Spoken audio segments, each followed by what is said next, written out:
नमस्कार.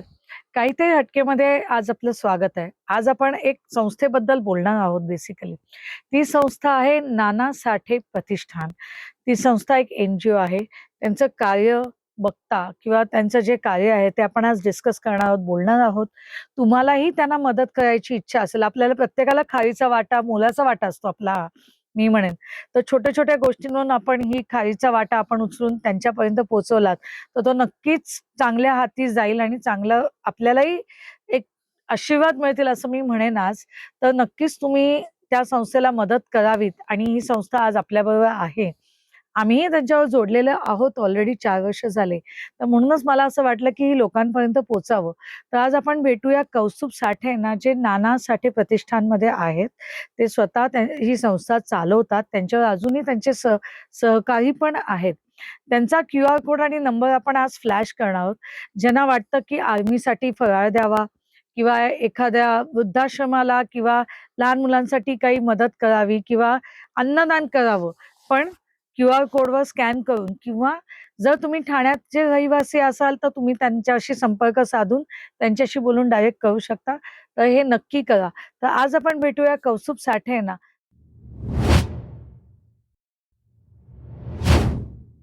नमस्कार कौस्तुभ. पुन्हा एकदा आपल्या काहीतरी हटकेवर स्वागत आहे. आज आपण बोलूया नाना साठे प्रतिष्ठानाबद्दल. मला सांग नक्की ही संस्था किंवा हे प्रतिष्ठान काय आहे? प्रतिष्ठान एक आत्ता आपण रजिस्टर केलेली संस्था आहे. माझे आजोबा नाना साठे ज्यांनी ठाण्यामध्ये बरंच काम केलं.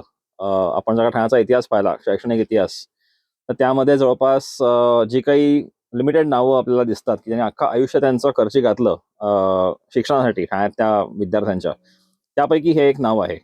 त्यांनी गडकरी समोर जी शाळा आहे, शिवसमर्थ विद्यालय, त्या शाळेसाठी किंवा संस्थेसाठी बरेच प्रयत्न केले. त्या संस्थेचे आधारस्तंभ होते. आदिवासी मुलं जी येऊरमध्ये होती त्या काळी 1970-1980s मध्ये, त्यांच्यासाठी त्यांनी बरेच प्रयत्न केले. तिथे ते शिकवायला जायचे. तर अशा सगळ्या कामांसाठी त्यांचं नाव ठाण्यात खूप मोठं होतं. त्यांची लेगसी कंटिन्यू ठेवत ते आम्ही पण एक गेले 6-7 वर्ष हे काम चालू केलं. पण त्याला संस्थेचं स्वरूप येत नव्हतं. ती संस्था फॉर्मेशनसाठी आम्ही सगळ्या डॉक्युमेंटेशन आणि सगळ्या गोष्टी करून 15 ऑगस्ट 2022 साली, म्हणजे 4 वर्ष आता होतील या पुढच्या महिन्यामध्ये, ती संस्था फॉर्म केली. आणि त्या संस्थेकडनं जी काही समाजातली उपेक्षित जे घटक आहेत, त्या सगळ्यांसाठी काम चालतं. मग त्यामध्ये वृद्धाश्रम असतात, अनाथाश्रम असतात किंवा काही स्पेशल मुलांच्या शाळा असतात, त्यांना आपण मदत करतो. काही रुरल स्कूल्स असतात, की ज्यांना मदत पोहोचत नाही सरकारची. आणि त्याचबरोबर पंढरपूर वाडी अन्नदान किंवा कॅन्सर पेशंट्सना मदत वेगवेगळ्या ठिकाणी असं चालू असतं. आणि आपल्या सैन्याप्रती आपल्या सगळ्यांना एक आदर असतो. तेही भान आम्ही खूप मोठ्या लेवलला जपलेलं आहे. संस्थेतर्फे जे कॅन्सरचं तुम्ही योगदान करताय, त्याबद्दल थोडी माहिती दे. कारण आजकाल आपण बरेच ठिकाणी ऐकतो, की कॅन्सर पेशंट्स आहेत किंवा हे. तर बरोबर. तुम्ही नक्की तुमची संस्था नाना साठे प्रतिष्ठान किंवा एन-एस-पी आपण ज्याला म्हणू, बरोबर आहे. ते नक्की काय करते? त्यात बरेच सेगमेंट्स आहेत. काही कॅन्सर पेशंट्सना आम्ही मदत त्यांच्या ट्रीटमेंटसाठी करतो. पण मेन सांगायचं झालं तर टाटा कॅन्सर हॉस्पिटल बाहेर जी भारतामधनं स्वस्त ट्रीटमेंटसाठी लोकं येतात, ज्यांच्या गावामध्ये खूप जमिनीच्या जमिनी असतात. पण मुंबईत राहायला जागा नसते. त्यामुळे ते लोकं ट्रीटमेंटसाठी इथे येतात, 2 महिने राहतात आणि आफ्टर केमोथेरपी ते लोकं परत जातात. त्या 2 महिन्याच्या पिरियडमध्ये त्यांना माझा एक मित्र जय होलमुखे, ज्याची एक स्वतःची संस्था आहे, तो मुलगा तिथे गेले जवळपास 10 वर्ष अन्नदान करतोय. त्यांना डिनरचं काम तो तिथे करतो 6 ते 7 वाजता. जवळपास 150 ते 200 लोकं तिथे जेवतात फ्री ऑफ कॉस्ट. त्यांचं आयडी कार्ड बघूनच जेवण दिलं जातं. हे सगळ्यात महत्त्वाची गोष्ट आहे. तर तो माझ्या संपर्कामध्ये जवळपास 6 वर्षापूर्वी आला आणि तेव्हापासून आत्तापर्यंत आम्ही त्याचं जवळपास 35 ते 40 ड्राईव्ह त्याचे आम्ही केले असतील. जेव्हा आपण लोकांकडून ग्रोसरीसाठी पैसे कलेक्ट करून किंवा ग्रोसरी कलेक्ट करून, ठाण्यामध्ये आपण एक ग्रोसरी शॉप आपलं आहे, तिथून ग्रोसरी कलेक्ट करून जवळपास 800 ते 1000 किलोग्रॅम ग्रोसरी हे प्रत्येक क्वार्टर मागे म्हणजे 3 महिन्यातनं एकदा आपण त्याला देतो. आणि त्यातून त्याला पुढच्या 2 महिने बघायची गरज नसते. म्हणजे आपण त्याचा one of the biggest donor आहोत आजपर्यंतचे. आणि त्याच कॅन्सर पेशंटसाठी आपण गेल्या वेळेला 3 ते 4 वर्ष झाली असतील, 31 डिसेंबरला किंवा डिसेंबरच्या शेवटचा वीकेंडला, जेव्हा बाकी दुनिया पार्टी करत असते, तेव्हा आम्ही तिथे ब्लँकेट्स ड्राईव्ह करतो. ओके. आपण जवळपास 200-250 ब्लँकेट्स त्या लोकांना थंडीमध्ये देतो. आता देतो. यावेळेसच आम्हाला असं कळलंय की थंडी खूप लवकर पडतेय.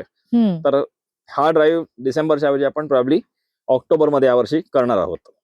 मग त्याच्यासाठी एखाद्याला जर दान करायचं असेल, तर असं काही तुमचं एक म्हणजे मी म्हणेन बेंचमार्क किंवा एक ठरलेलं आहे का, की तुम्ही जर 5 किलो तांदूळ दिले तरच आम्ही घेऊ नाही, नाही. किंवा तुम्ही 10 ब्लँकेट दिल्यात तरच आम्ही घेऊ असं का काहीच नाहीये. म्हणजे असं काहीच एखादं नाहीये. म्हणजे जे आपला खारीचा वाटा म्हणतो, बरोबर. नाही. तसा केला तरी चालतो. कारण अन्नदान हे ॲब्सोल्युटली. श्रेष्ठ दान मानलं जातं बरोबर आहे. राइट. आपल्याकडे. हं. सो असा काहीच बेंचमार्क अजिबात नाहीये कुठल्याही हां, प्रोजेक्टसाठी. ओके. बरोबर. कॅन्सर असं नाही, कुठल्याही प्रोजेक्टसाठी बेंचमार्क कुठलाच नाहीये. ओके. तुम्ही ₹10 पासून किती रुपयापर्यंत मदत करू शकता. आम्ही शक्यतो सांगतो, की जे काही तुम्ही डोनेशन द्याल, ते हं. either वस्तू स्वरूपात द्या किंवा अकाउंटला पैसे ट्रान्सफर करा. कुठल्याही इंडिव्हिज्युअल माणसाच्या अकाउंटला पैसे ट्रान्सफर करू नका किंवा कॅश व्यवहार करू नका. आम्ही अच्छा. शक्यतो अव्हॉइड करतो. पण तरी पण कसं असतं, बरेच लोकं आजकाल जीपे सुद्धा यूज करत नाहीत हो. किंवा ट्रान्झॅक्शन्स करत नाहीत. तर ती लोकं आम्हाला कॅशमध्ये पैसे देतात. ओके. ओके. प्रॉब्लेम असा आम्हाला होतो, की जेव्हा आपण कॅशमध्ये ट्रान्झॅक्शन्स करतो, त्याचे डिटेल्स आम्हाला आमच्या एक्सेलमध्ये किंवा आमच्या बॅलन्स शीटमध्ये टाकावे लागतात आणि तिथे त्याच्या अगेन्स्ट तुम्हाला 10B जो फॉर्म असतो, टॅक्स हो. बेनिफिटचा, तो तुम्हाला मिळू शकत नाही. हां. सो लिमिटेशन असं काही नसतं. त्याच्या मागे असणारी वृत्ती फार महत्त्वाची असते, की आपण काहीतरी समाजाकरता करतोय, करतोय. हे फार महत्त्वाचं असतं. म्हणूनच मी विचारलं कारण आजकाल एवढे स्कॅम्स होतात म्हणून लोकं घाबरतात. ऑनलाईन ह्याला पण नाही. कितीतरी एन-जी-ओज आपल्याला अप्रोच होतात. बरोबर. मी म्हणत नाही की सगळेच खराब आहेत किंवा वाईट आहेत. पण बऱ्याचशा काही वेळेला असं होतं की नाही खरंच स्कॅम आहे बरोबर. ऑनलाईन. म्हणून मी विचारलं की तुम्ही कशाप्रकारे बरोबर. ह्याच्यावर काम करता आणि ह्याचं तुम्ही सेग्रिगेशन किंवा मी म्हणेन की ट्रस्ट कसा बिल्ड करता बरोबर. राइट. लोकांचा? हे अनुभवातून शिकायला मिळालं मला ॲक्चुअली बघायला गेलं तर. कारण का जेव्हा मी स्टार्ट केलं हे जवळपास 5-6 वर्षापूर्वी, तेव्हा आम्ही अशा अनेक संस्थांना मदत करायचो किंवा केलेल्या आहेत. की त्यानंतर मला कळायला लागलं की या संस्थांमध्ये खूप इंटेक आहे. तितकं युटिलायझेशन त्या प्रमाणात होत नाहीये. त्या मुलांना सुविधा मिळत नाहीयेत. आणि यात सायकॉलॉजिकल गेम आहे बेसिकली किंवा आलेल्या माणसाला शहरातल्या माणसाला तिथे गरीब मुलं किंवा असं दाखवून अ, अनेक संस्था शहरामधल्या बेसिकली तुम्हाला त्या सायकॉलॉजिकल ह्याच्यामध्ये ओढतात आणि त्यातून तुम्हाला बऱ्याच डोनेशन्स मिळतात. पण ते पैसे युटिलाइज होत नाहीत. हे आम्हाला जेव्हा कळलं, 1-2 प्रोजेक्ट्स नंतर आम्ही असं सुरू केलं, की कुठल्याही संस्थेला कॅशमध्ये किंवा चेक थ्रू आम्ही पैसे देत नाही. आम्ही त्यांना विचारतो, तुमची तर रिक्वायरमेंट काय आहे? मग ती पुस्तकं असतील, वह्या असतील किंवा हं. शैक्षणिक साहित्य असेल किंवा तुम्हाला कपाट हवं असेल, फ्रीज हवा असेल, काही हवं असेल. तर त्या वस्तू त्यांना मी आणून देतो. त्यांचा वेंडर असेल किंवा आपला वेंडर असेल आणि आम्ही मेक शुअर करतो, की त्या युटिलाइज झाल्यात की नाही त्याच ठिकाणी जाऊन. तर आम्ही हे खूप वर्षापासून करतोय आता. अगदी काही संस्था मॅडम अशा आहेत, की ज्या डोळे झाकून चांगलं काम करतायत. मग आपण तिथे ब्लाइंडली एक चेक देऊ शकतो. तर अशा संस्थांना मी अजूनही चेक देतो बऱ्याच वेळा. कॅन्सरसाठी म्हणजे आता समज कोणाकडे कॅन्सरचे पेशंट्स आहेत बरोबर. आणि त्यांनी तुम्हाला इंडिव्हिज्युअल अप्रोच केलं तर त्याला काही फायदा होतो का? की संस्थेनेच अप्रोच करावं लागतं तुमच्याकडे? नाही असं काही नाही. आम्ही इंडिव्हिज्युअल लेव्हलला पण मदत केलेली आहे. संस्था असली पाहिजे असं नाहीये. हां. पण त्यात तो लिमिटेशन्स असतात. कारण का त्यातही मी म्हणतो असं, की प्रत्येक वेळेस जाऊन त्याचा बॅकग्राऊंड चेक करणं पॉसिबल नसतं. एवढ्या आज हं. मला वेळ नाहीये. माझ्या बरोबर. टीममधले जे सगळे लोकं आहेत ना, सगळे चांगल्या पोस्टवरती काम करणारी हं. लोकं आहेत. त्यांना मंडे टू फ्रायडे वेळ नसतो. आम्ही बरोबर. महिन्याला एक प्रोजेक्टच करतो. त्यामुळे ओके. इतका कोणाला ऑथेंटिसिटी चेक करण्यासाठी वेळ नसतो. ओके. माणसाची किंवा संस्थेची. हं, हं. तर अशा केसमध्ये मग ट्रस्ट फॅक्टर बिल्ड करून किंवा ओळखीतनं कोणी आला असेल, तर आम्ही एक 6 ते हां. 7 मदती केलेल्या आहेत त्याच्या आधी. नाही असं अच्छा. नाही. पण शक्यतो आम्ही ते अव्हॉइड करतो. शक्य होईल तितकं. आम्ही संस्थेला मदत करणं प्रिफर करतो अशा बाबतीत. ओके. लहान मुलांना किंवा शालेय मुलांना तुम्ही ज्या वह्या वाटप करता, हं. त्या मी ऐकलं की फक्त ठाण्याशी किंवा मुंबईशी मर्यादित नसताना, त्या बाहेरच्या बरोबर, ठिकाणी बरोबर, पण म्हणजे तुम्ही जाता. तर बरोबर. हे कसं तुम्ही साध्य करता ठाणे किंवा त्याच्या जिल्हा आम्ही मागचं पहिल्यांदा काय? कव्हर केला. म्हणजे हं. बऱ्यापैकी ठाणे जिल्ह्याच्या रिमोट प्लेसेसमध्ये आम्ही 2-3 ठिकाणी प्रोजेक्ट्स केली. त्यानंतर आम्हाला बाहेरनं रिक्वायरमेंट्स आल्या. बाहेर म्हणजे मी अमरावती साइडनी बोलतोय. हो, हो. किंवा सोलापूर साइडनी बोलतोय. सोलापूरला एक शाळा आहे. ती फार युनिक शाळा आम्हाला वाटली. आमच्या शाळेतल्या आमच्या डोनरकडूनच ती शाळेची इन्फॉर्मेशन आम्हाला आली होती. ती शाळा फक्त 8, 9, 10च रन होते. म्हणजे ओह! 7वी पर्यंत शिक्षण सोडतात लोकं 7वी झाल्यानंतर अच्छा. आणि मग ते कॉलेज कंटिन्यू करतात. आणि मधली गॅप फिल करण्यासाठी त्यांनी शाळा सुरू केली होती. ओके. सो ही कन्सेप्ट मला खूप आवडली आणि त्याच्या ज्या ओनर आहेत त्या मॅडमकडून आम्ही सगळी त्याला मदत केली 3 वर्ष. त्यात अगदी म्हणतात तसं युनिफॉर्मपासून सगळं मी त्यांना दिलं पहिल्या 2 वर्षामध्ये. आणि ती शाळा मला वाटतं पंढरपूर, सोलापूर रोडवरती आहे. अजून आम्ही तिथे गेलो. मला तिथे बोलवणं भरपूर आलेलं आहे. पण जाणं जमलं नाहीये तिथे. सो शैक्षणिक मदत म्हणाल तर ठाणे जिल्ह्याच्या बाहेर आमची गेलेली आहे 2-3 ठिकाणी. आणि मी म्हटलं असं की कुठे मदत जाते म्हणण्यापेक्षा ती संस्था ऑथेंटिक आहे की नाही, हे आम्ही जास्त इम्पॉर्टन्स देतो आमच्या आमच्या दृष्टीने. तुमचा एक प्रोजेक्ट मला खूप आवडतो, तो म्हणजे सैन्य दलाला पगार देणे. पण ते असं नाही की कुठल्याही सैन्य दलाला, तुम्ही खास तुमच्याकडे त्याचा एक वेगळी एक हिस्ट्री आहे म्हणा किंवा तुम्ही एक बेंचमार्क क्रिएट केलेला आहे. बेंचमार्क असा आहे की आर्म फोर्सेस सगळ्या ठिकाणी आहेत आपल्या इथे. ओके, ते लोक विदिन बॉर्डर्स काम करतात आणि ऑन बॉर्डर्स पण काम करतात. तर जेव्हा मला फर्स्ट टाइम हा कॉन्टॅक्ट मिळाला, तो एक मेजर अरविंद सिंग म्हणून आहेत, ते आता पठाणकोटला आहेत. त्यांच्या थ्रू आपण प्रोजेक्ट एक्झिक्यूट करतो, जे असतं प्रॉपर इंडियन आर्मीसाठी. आणि हे असा प्रोजेक्ट आहे ना की एखाद 2 लोकेशन सोडली तर आपली सगळी लोकेशन्स ही प्रॉपर बॉर्डरवरती असतात, की जिथे पटकन कुठली रसद जात नाही. ओके, त्यांचेच लोक मेन सेंटरपासून त्यांच्या आतल्या सेंटर्सपर्यंत ह्या सगळ्या गोष्टी घेऊन जातात. 3 वर्षात आपण हे प्रोजेक्ट रन करतोय. लोकांचं सगळ्यात हायेस्ट अप्रिसिएशन या प्रोजेक्टला मिळालेलं आहे. याचा टर्नओव्हर पण खूप जास्त आहे. पहिल्या वर्षी 1200 बॉक्सेस आपण दिले होते. नंतर 2 वर्ष आपण कन्सिस्टंटली 2000 बॉक्सेस दिले. आणि यावर्षी पण तोच एम आहे की 2000 बॉक्सेस आपल्याला 6 ते 7 लोकेशन्सना इंडियन आर्मीच्या, ज्यामध्ये जम्मू, श्रीनगर, पठाणकोट, उधमपूर असे आणि जैसलमेर, बेसिकली हे असे प्रॉपर Remote. बॉर्डरवरचे लोकेशन आहेत. आतले पण काही लोकेशन्स आहेत, ते दिल्ली कॅन्ट किंवा महू आपण म्हणू शकतो, जिथे त्यांचा खूप मोठा बेस आहे. आणि या प्रोजेक्टसाठी मी म्हटलं लोकांचं अप्रिशिएशन मगाशी आलं, पण त्याच्या बियॉन्ड अनेक सेलिब्रिटी लोकांनी पण त्याचं कौतुक केलं. मागच्या वर्षी आमच्याकडे डोनर थ्रू आपले महाराष्ट्राचे सीएम फडणवीस साहेब यांच्यापर्यंत हा विषय पोहोचला. त्यांचं मला अप्रिशिएशन लेटर या प्रोजेक्टसाठी मिळालं. So I think this is, मला वाटतं हे खूप अभिमानाची गोष्ट आहे आमच्यासाठी, की आपलं काम त्या माणसापर्यंत पोहोचणं, त्यांनी त्यांचं लेटर हो. आपल्याला देणं. आणि जेव्हा आपण हे बॉक्सेस देऊन त्यातला फराळ जे सैनिक आपले खातात, तर त्यांचे आम्हाला गेले अनेक वर्ष फोन आलेले आहेत. जेव्हा ते फोनवरती असं सांगतात की आम्ही सांगलीमधले आहोत, आम्ही मुंबईतले आहोत, आम्ही जव्हारमधले आहोत, आणि आम्हाला आज घरचं टेस्ट मिळाली, खूप छान वाटतं. लोकांनी केलेल्या कौतुकपेक्षा हे कौतुक खूप छान वाटतं, कारण का आज ते दिवाळीला तिथे येऊ शकले नाहीत, आपण आपली दिवाळी खूप चांगली झाली त्यांच्यामुळे. Yes. अशा वेळेस त्यांचं अप्रिशिएशन हे मला वाटतं आय थिंक खूपच एक लेवल जास्त मोलाचं आहे. हो. त्यांचा सॅक्रिफाईस मी सांगायची गरज नाही तुम्हाला, पण त्यांच्यामुळे आपण आहोत ही कुठे भावना सगळ्यांच्या मनामध्ये आहे. त्यासाठी वर्षात ना एकदा आपण जे काही अमाऊंट डिसाईड केले, ₹600 बॉक्स आहे यावेळेस, ती बॉक्स ची कॉस्ट देणं NSPला, त्यातून सगळी प्रोसेस आपली सुरू होते.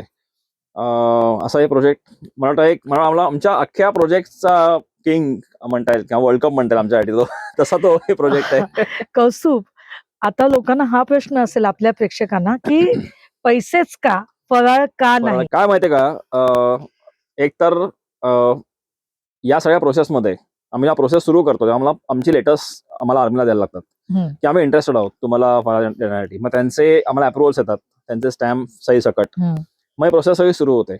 या अख्ख्या प्रोसेसमधली सगळ्यात महत्वाची गोष्ट आहे ती म्हणजे सिक्युरिटी. राईट. आपल्या इथे बॉक्सेस मधनं काही जाऊ शकतं, राईट. त्यामुळे ते बघणं लास्ट मोमेंट पर्यंत, तो बॉक्स ओपन हो. ते लोक खाईपर्यंत आम्हाला एक टेन्शन असतं डोक्याला. ओके, इन बरोबर. Simple words. सो या प्रोसेसमधून हा फराळ कुठे बनवला जातो, तिथपासनं ते बॉक्सेस कुठून येतात, तिथपासनं ह्या सगळ्या गोष्टींना मायन्युटली आम्हाला चेक ऑब्झर्व करायला करायला लागतात. लागतं. आता हे प्रोसेस सेट झालेली आहे, कारण आम्ही 3 वर्ष सेमच यूज करतोय. आम्हाला कुठेही टचवूड कुठलाही इश्यू आला नाहीये. आपले फराळ बनवणारे कानिटकरचे वेंडर आहेत, ज्यांचं नाव खूप मोठं आहे आज मुंबईमध्ये. आपले बॉक्सेस बनवणारे सुद्धा एक मोठे वेंडर इगतपुरीमधले आहेत. आणि DTDC कडून आपण सगळं कुरिअर करतो. तर आता ही चॅनल झालेली एक प्रोसेस आहे, जी आपण चेंज करू इच्छित नाही जोपर्यंत समोरनं काही होईल. आणि प्रत्येक डेडलाईन्स माहिती आहेत, बिकॉज हे प्रोजेक्टला डेडलाईन्स फार महत्वाचे आहेत. आता यावर्षी सांगायचं, आता 7ला आपली दिवाळी आहे, 7 नोव्हेंबरला. तर 20 ऑक्टोबरला दसराच्या दिवशी आपले सगळे बॉक्सेस डिस्पॅच होणं फार इम्पॉर्टंट आहे. आपण ज्या नवीन वेंडरला जातो किंवा नवीन कुठलाही वेंडर, खायचाच नाही तर बॉक्सेस, आपण त्याला सगळं एक्सप्लेन करत बसायला लागतं. आणि त्याने डेडलाईन मॅच केल्या नाहीत तर ती पुढची चेन हलू शकते. प्लस आपण फराळ न देण्याचं कारण हेच आहे हो. की आपल्या फराळमधून पण अर्थात कॉन्टॅमिनेशन म्हणजे आपण maybe काही लोकांना फराळ प्रॉब्लेम घेऊ होऊ शकत शकतो. नाही, बिकॉज सगळ्यांचे फराळ आर्मीच्या वेगळे असतात आणि येस. आपण प्रत्येक फराळ टेस्ट करू शकत नाही. राईट. तर आपण एकच फराळाचं त्याचं पण डायमेन्शन्स ठरलेली आहेत. म्हणजे आपण ओके. किती देतोय, 150 ग्रॅम, 200 ग्रॅम, 4 हो. लाडू, हे ठरलेलं आहे. बिकॉज तुम्ही जास्त कमी देऊ शकत नाही. त्या बॉक्सची साईज इतके तितकंच द्यायला लागतं. ते अच्छा, बॉक्स त्याचा पण प्रोटोकॉल आहे.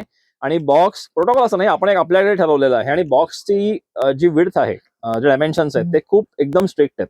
ते हो. पातळ बॉक्सेस नाही आहेत आपले मिठाचे, ते जाड बॉक्सेस आहेत, की राईट. जे पूर्ण ट्रॅव्हलमध्ये किंवा त्या जम्मू काश्मीरमध्ये जेव्हा थंडी असते त्या टाइम पिरियडला, तिथे ते बॉक्सेस तसे राहतील, त्यातलं फूड खराब होणार नाही. असा पण हा विचार पण त्यामागे केलेला आहे.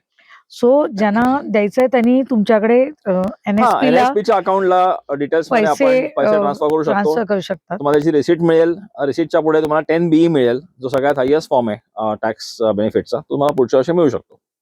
हो, म्हणजे माझं म्हणणं आहे की आपण स्वतः लढायला जाऊ शकत नाही. नाही. आपण स्वतः हे करू शकत नाही.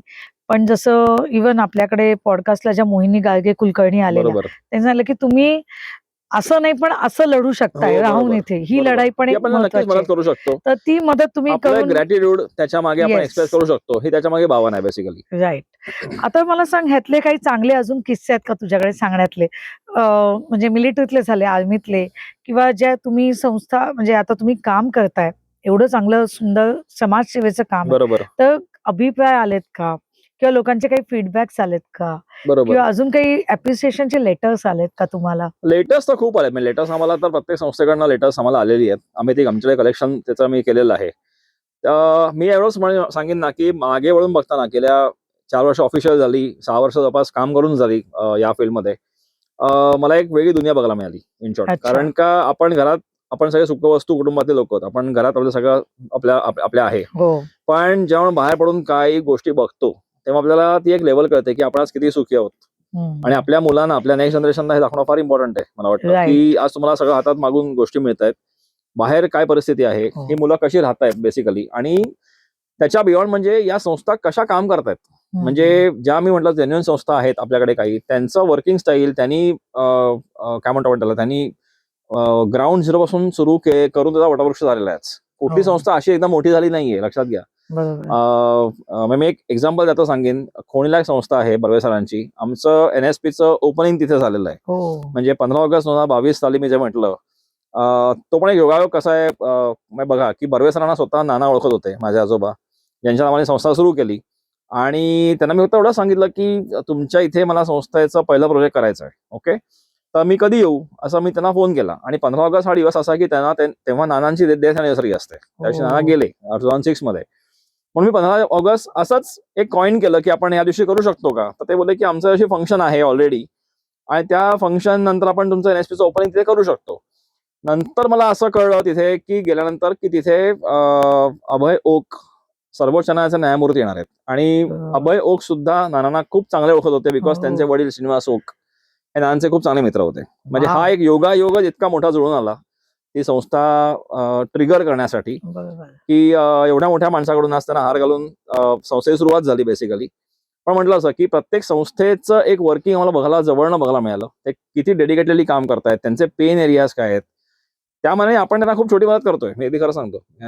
आपण एक त्यांना त्यातला एक खालीचा वाटा उचलून त्यांना देतोय, की या सगळ्या मागे ना मी ज्या मोठ्या लोकांना भेटलो सोशल वर्क रिलेटेड, त्यांनी मला एक फीडबॅक असा दिला, की तुमच्या संस्थेला एक डेडिकेटेडली काम केलं पाहिजे. म्हणजे एक कॅन्सरचा कॅन्सर, किंवा ऑर्फनेज तर ऑर्फनेज, ओल्ड एज होम तर ओल्ड एज होम. पण मला असं पर्सनली वाटतं, की आमच्या इथल्या माझे सहकारी आहेत त्या सगळ्यांना असं वाटतं, की एकच एरिया आपल्याला टॅग होण्यापेक्षा आपण जिथे ते गरज आहे समाजाला, तिथे आपण विविध contribute क्षेत्रामध्ये केलं पाहिजे. कारण हा एरिया चांगला, हा एरिया वाईट, इथे आपण काही करत नाही, हे हेल्प करायची नाही, हे आम्हाला पटत नाही सगळ्यांनाच. आणि आम्ही खूप ट्रान्सपरन्सी ठेवलेली आहे अख्ख्या टीममध्ये. आमच्या टीममध्ये अध्यक्ष उपाध्यक्ष हा फक्त दाखवला प्रकार आहे. आम्ही सगळ्यांशी डिस्कस करून, मीटिंग घेऊन, प्रोजेक्टचे म्हणतात डेडलाईन्स, टाइमलाईन्स ठरवून, काय द्यायचं नाही, किती द्यायचं, हे सगळं ठरवून आम्ही प्रोजेक्ट एक्झिक्यूट करत असतो. तुम्ही वृद्धाश्रमासाठी आणि अनाथाश्रमासाठी पण काम करता. बरोबर. ते पण ह्याच स्वरूपाचं असतं, की अन्नदानच करता, की काही वेगळं आहे तिथे? त्यांच्या रिक्वायरमेंट्स खूप वेगळ्या असतात. म्हणजे वृद्धाश्रमामध्ये मला वाटतं आय थिंक आम्ही बरेच वेळेला पंखे, ट्यूब पासून, खुर्च्यांपासून सगळ्या गोष्टी दिलेल्या आहेत. बरं. तिथे त्यांच्या मेडिसिनसाठी पण काही पैसे लागतात. ओके, मग अशा वेळेस काही अमाऊंट्स दिलेले आहेत, की जे वृद्धाश्रम खूप चांगले काम करतायत, त्यांच्यासाठी आम्ही अमाऊंट्स पण दिलेले आहेत. ऑर्फनेजेसमध्ये पण हाच प्रकार असतो. त्यांचे ऑर्फनेजमध्ये त्यांना ज्या गोष्टी लागतात, फ्रीज हवा असतो मोठा, ज्यात खूप स्टोरेज राहतं, किंवा काही मुलांना टीव्ही हवा असतो, इन्व्हर्टर हवे असतात, गिझर्स हवे असतात. अशा ठिकाणी आम्ही त्या वस्तू प्रोव्हाइड केलेल्या आहेत. यात ओके. 2 गोष्टी असतात. एक तर त्यांचे वेंडर ठरलेले असतात, तर त्या वेंडरला डायरेक्टली आपण कॉन्टॅक्ट करू शकतो, की आपण आपलं पेमेंट ट्रान्झॅक्शन जे असतं ते एनएसपी करून त्या वेंडरला लावू शकतो. ओके. पण त्याच्या पुढे पण एक लेयर असतो, की ती वस्तू त्यांच्याकडे येऊन ती वस्तू इन्स्टॉल झाली पाहिजे. हां. हे पण बघणं फार जरुरीचं असतं. राइट. त्यामुळे मी म्हटलं असं, की ऑथेंटिसिटी आणि हे चेक्स हे करणं इतका मला वेळ जास्त नसतो. पण आम्ही एका विश्वासावरनं त्या संस्थेच्या मागे उभे असतो. पण मग ह्याचे तुम्ही सगळ्याचे चेक्स कसे ठेवता, की मी अन्नदान एवढं देतोय, बरोबर, ह्याचं आता मी तुम्हाला दान केलं. बरोबर आहे. मला कसं कळणार की ह्याचं गेलेलं आहे? कारण मी पैसे ट्रान्सफर केलेले असतात बरोबर आहे. बरेच वेळा.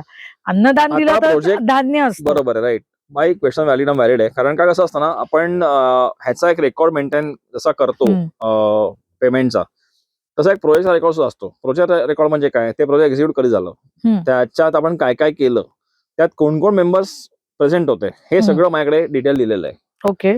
आणि यू मे नॉट बिलीव्ह, आज 4 वर्षामध्ये जवळपास 65-70 प्रोजेक्ट झालेले आहेत आपली. हं. त्या सगळ्या प्रोजेक्टचा रेकॉर्ड माझ्याकडे आहे. म्हणजे तो अगदी 4 लाईनीमध्ये असेल, पण तो लिहिलेला आहे. आणि हा रेकॉर्ड आम्हाला दाखवायला लागतो सीएला, जर का क्वेश्चन आले तर, की हे प्रोजेक्ट आपण यासाठी एक्झिक्यूट केलं होतं. यामध्ये आपण ही मदत केली होती, ही संस्था होती आणि यामध्ये हे लोकं प्रेझेंट होते. मग तुमचे त्या फोटोज प्रोजेक्टचे पण फोटोज असतात? अर्थात त्या प्रोजेक्टचे फोटोज पण असतात. ओह! त्यामुळे ते फोटोज त्या वेगळ्या फोल्डरमध्ये आणि त्याचे डिटेल्स एका एक्सेलमध्ये, ह्या सगळं ते मॅच मला करावं मॅच लागतं. करावं लागतं. येस. म्हणजे ट्रान्सपरन्सी तुम्हाला खूप मेंटेन खूप करावी मेंटेन करावं लागते. लागते. त्याच्यामुळे आमचे डोनर्स आज जे आमच्याबरोबर गेले अनेक वर्ष आहेत, डे 1 पासून आहेत मी म्हणतो, ते याचसाठी आहेत, की त्यांना पूर्ण विश्वास आमच्यावरती आहे आणि त्यांना हे माहिती आहे, की आपण एनएसपीला एखादी गोष्ट दिल्यानंतर ती चांगल्या ठिकाणीच जाईल. बरोबर.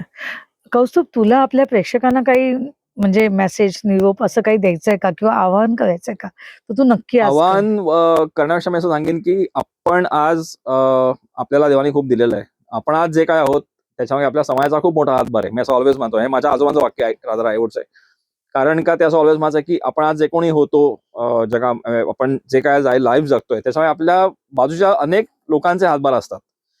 आपली डिग्री, आपलं एज्युकेशन हे असतंच, पण त्याच्यामागे अनेक लोकांच्या ब्लेसिंग्स आपल्याबरोबर असतात. तर हेच रिटर्न करायची वेळ आपल्यावरती देवाने आपल्यावरती एक जबाबदारी सोपवलेली असते.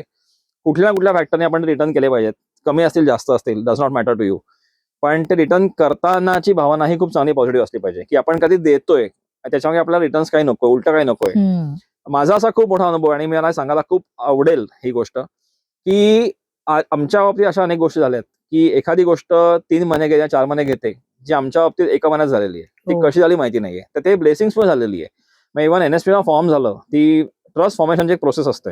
त्याला आपण वेगळे फॉर्म्स आपल्याला भरायला लागतात. तर ती प्रोसेस नॉर्मली 3 महिने घेते. ओके. त्यात बऱ्याच क्वेरी येतात. आपल्याला बोलवलं जातं त्या ट्रस्ट ऑफिसमध्ये.